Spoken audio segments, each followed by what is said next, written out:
Question number 12 देखते हैं। Find the sum of first 40 integers divisible by 6। ठीक है, हमें फर्स्ट 40 पॉजिटिव निकालना, मतलब 6 हो गया, फिर 12 हो गया, फिर 18 हो गया, ऐसे करके हमारी ये पी कितने टर्म तक, 40th टर्म तक। इसका हमें सम निकालना है। सम का फॉर्मूला होता है S n/2 2a plus n-1 into D.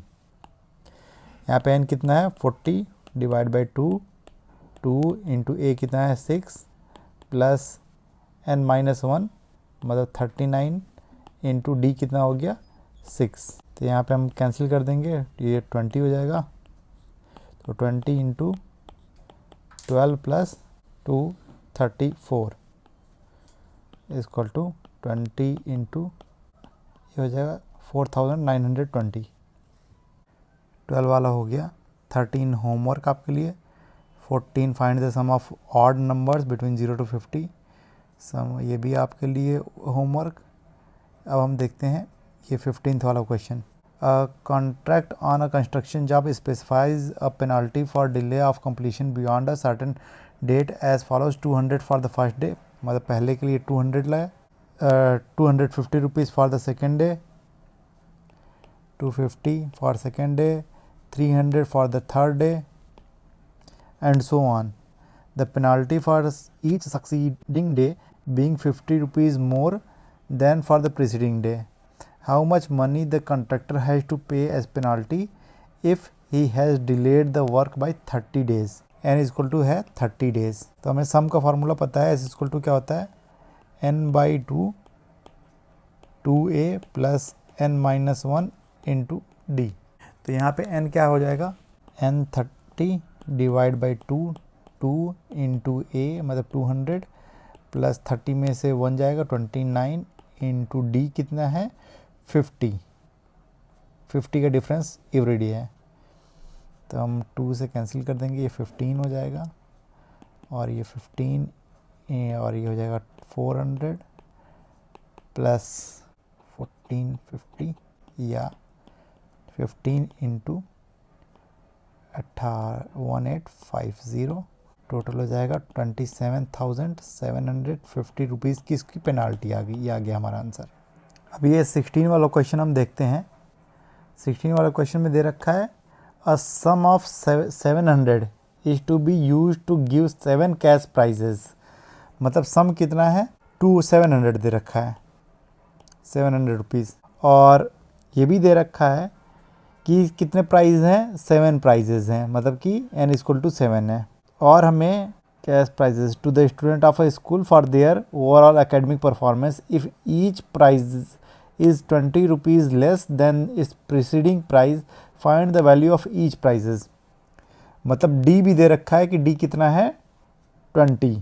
यहाँ पे डी की वैल्यू होगी 20, मतलब सबसे छोटे प्राइस से हर प्राइस जो होता है होगा 20 रुपीज़ बढ़ता जाएगा। ठीक है, तो हमें सम का फॉर्मूला पता है क्या होता है n/2 2a plus n-1 into D equal to ये। तो 700 हो जाएगा सम की जगह, n हो जाएगा 7/2, 2a नहीं पता है हमें तो a ही लिख देंगे, प्लस n-1 मतलब 6 इंटू डी कितना है 20। तो अब हमें यहाँ से 2 से ये कैंसिल हो जाएगा, ये 10 आ जाएगा, तो ये आ जाएगा, और इसको 7 से कैंसिल कर देंगे, ये 100 आ जाएगा। तो ये 100 इक्वल टू हम क्या लिख सकते हैं a प्लस 60। तो a इक्वल टू क्या हो जाएगा 100 माइनस 60 इक्वल टू 40। मतलब फर्स्ट प्राइस क्या हो जाएगा, मतलब कि जो सबसे छोटा प्राइस होगा वो 40 होगा, फिर 60 होगा, फिर 80 होगा, फिर 100 होगा, फिर 120 और फिर 140 और 160। ये हो गया हमारे 7 प्राइजेस। ये 18 वाला को देखते हैं हम क्या हो जाएगा। A spiral is made of a semicircle with centers alternatively A and B, starting with a center A of radii 0.5 cm, 1 cm, 1.5 cm and 2 cm. As shown in figure 5.4, what is the total length of such a spiral made of 13 consecutive semicircle? जैसे ये यहाँ पे दे रखा है कि ये 13 semi circle मिला के कितना इसका टोटल लेंथ हो जाएगा। तो हमें पता है कि एक फुल सर्कल का जो टोटल लेंथ होता है वो क्या होता है 2πr होता है, सेमी सर्कल का हो जाएगा πr। तो पहले का कितना पहले सेमी सर्कल का टोटल लेंथ कितना होगा 0.5, क्योंकि पहले का रेडियाई क्या है 0.5 इंटू पाई। फिर दूसरे वाले क्या दे रखा है यहाँ पे 1, तो 1 पाई, फिर 1.5 इंटू पाई, फिर 2 इंटू पाई। ठीक है, तो दोनों के बीच में डिफरेंस कितना है, 0.5 पाई का डिफरेंस है। ठीक है, और हमें निकालना है सम ऑफ 13 सेमी सर्कल का। तो 13 डिवाइड बाई 2, 2 इंटू ए कितना है 0.5, पाई की वैल्यू हम यहाँ पे 22/7 लिख लेंगे, प्लस n-1 इंटू डी। तो n कितना है 13 माइनस 1 कितना हो जाएगा 12, d कितना हो जाएगा 22/7 इंटू यहाँ पे 0.5 लिख देंगे। ठीक है, इसको लिख देंगे 13/2, अंदर हो जाएगा ये 2 इंटू 0.5 हो जाएगा 1, तो 22/7 हो जाएगा, और ये हो जाएगा 6 इंटू 22/7, तो 13/2 इंटू 22/7 कॉमन ले लिए, और अंदर आ जाएगा 1 और 6 कितना हो जाएगा 7, 7 से 7 कैंसिल आउट, 2 से 11 हो जाएगा ये, और 43 इसका आंसर आ जाएगा। अभी क्वेश्चन नंबर 19 देखते हैं हम। 19 क्या दे रखा है कि 200 logs are stacked in a following manner. इस तरीके से एक के ऊपर एक रखा हुआ है। 20 logs in the bottom row, 19 in the next row, 18 in the next row, and so on. In how many rows are 200 locks are placed, and how many locks are in at the top now? Suppose करिए कि पहला हमारा, तो इस question में दे रखा है कि 200 लॉक्स हैं, एक के ऊपर रखे हुए हैं, एक के ऊपर एक करके लगे रखे हुए हैं। सबसे पहले 20 लॉक्स रखे हुए हैं, ये 20 लॉक्स है सबसे नीचे, फिर 19 है, फिर 18 है, ऐसे करते हुए ऊपर तक रखा गया है। तो हमारी एक एपी की सीरीज़ बन जाएगी, उसमें 20 हो जाएगा, 19 हो जाएगा, फिर 18 हो जाएगा, ऐसे करते करते कितने टर्म तक हमको पता नहीं है, लेकिन ये दे रखा है, उसका सम दे रखा है 200 कि 200 तक ही होना चाहिए। तो सम इक्वल टू में पता क्या होता है n/2 2a plus n-1 into D. तो सम कितना है 200, n कितना हो जाएगा, n हमें पता नहीं, 2/n/2, 2 इंटू 20 प्लस n-1, ये भी नहीं पता, और d की वैल्यू क्या आ जाएगी, हर बार एक एक घटता जा रहा है, तो -1 हो गया।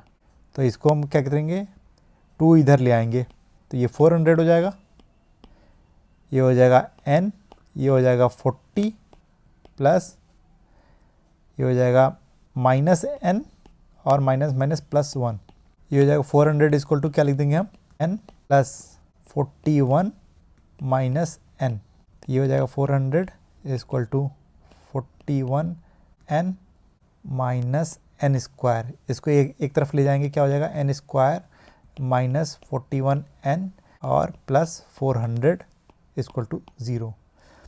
अब यहाँ पे इसको हम 2 पार्ट्स में तोड़ लेंगे, 25 और 16, तो हम इसको ऐसे लिख सकते हैं n square minus 25n minus 16n plus 400, इसको ऐसे भी लिख सकते हैं इक्वल टू 0।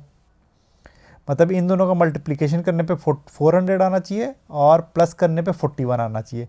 ऐसे 2 पार्ट में हमने 25 और 16 करके तोड़ लिया है।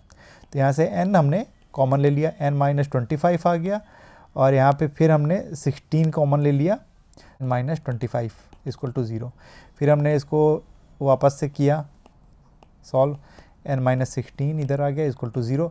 तो n की हमारे पास 2 वैल्यू निकल के आई, 25 और 16।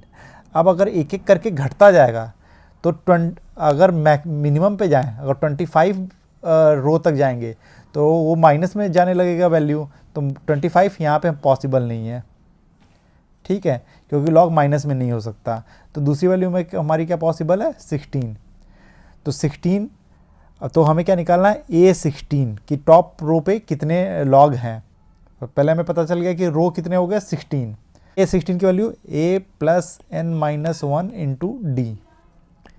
A कितना है 20 प्लस n-1 कितना हो जाएगा 16 - 1 15, D कितना है -1, तो 20 - 15 equal to 5।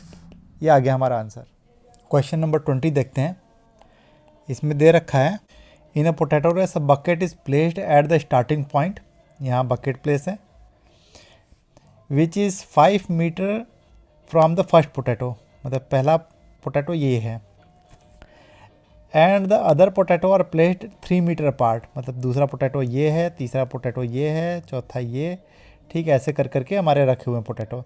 There are 10 potatoes in the line, a competitor start from the bucket, pick up the nearest potato, मतलब यहाँ से पहला पोटैटो उठाता है और फिर वापस ले जाके इसमें रख देता है, runs back to pick up the next potato, अब फिर क्या करता है, फिर यहाँ पे जाता है, फिर एक उठाता है, फिर रख देता है इसमें, तो एक एक करके उठाना है। She continues the same way until all potatoes are in the bucket, 10 potato को इसमें सारा रखना है। What is the total distance the competitor has to run, तो अब यहाँ पे आपको क्या कहते हैं, ये फिगर देख के समझ में आ रहा है कि पहले फर्स्ट पोटैटो को रखने के लिए हमें टोटल डिस्टेंस कितना तय करना पड़ेगा। Total distance for first potato, potato 1 P1 लिख देते हैं, तो ये 5 मीटर जाएगी और 5 मीटर आएगी, तो कितना हो जाएगा 10 मीटर। P2 के लिए कितना हो जाएगा, अब ये 5 में 3 और ऐड हो जाएगा, तो 8 मीटर जाना और 8 मीटर आना, ये हो जाएगा 16 मीटर। P3 के लिए क्या हो जाएगा, फिर इसमें 3 ऐड हो जाएगा, तो कितना हो जाएगा 11 मीटर जाना और 11 मीटर वापस आना, तो ये हो जाएगा 22 मीटर। ऐसे सो ऑन, तो हमारा ये एक AP बन गया जिसका पहला टर्म है 10, फिर 16, फिर 22 एंड सो ऑन, कितने 10 टर्म्स तक, 10 टर्म्स। तो हमारा निकालना है, सम निकालना है कि इन सब का सम कितना होगा। तो ये हमें फार्मूला पता है, n/2 2a plus n-1 into D. n कितना है 10/2, 2a कितना हो गया 10, n-1 कितना हो जाएगा, 10 में से 1 जाएगा 9 हो जाएगा, और d कितना है 6, हर बार यहाँ से यहाँ के बीच में कितना बढ़ रहा है 6 मीटर, कॉमन डिफरेंस 6 हो जाएगा। तो हम क्या करेंगे, ये इसको अंदर से कैंसिल कर देंगे, 2 हो जाएगा, ये 3 हो जाएगा, ये 10 हो जाएगा, ये 10 प्लस 27 हो गया, और इसको हम लिख सकते हैं 10 इंटू, ये हो जाएगा 37 या 370 मीटर। ये आ गया हमारा आंसर।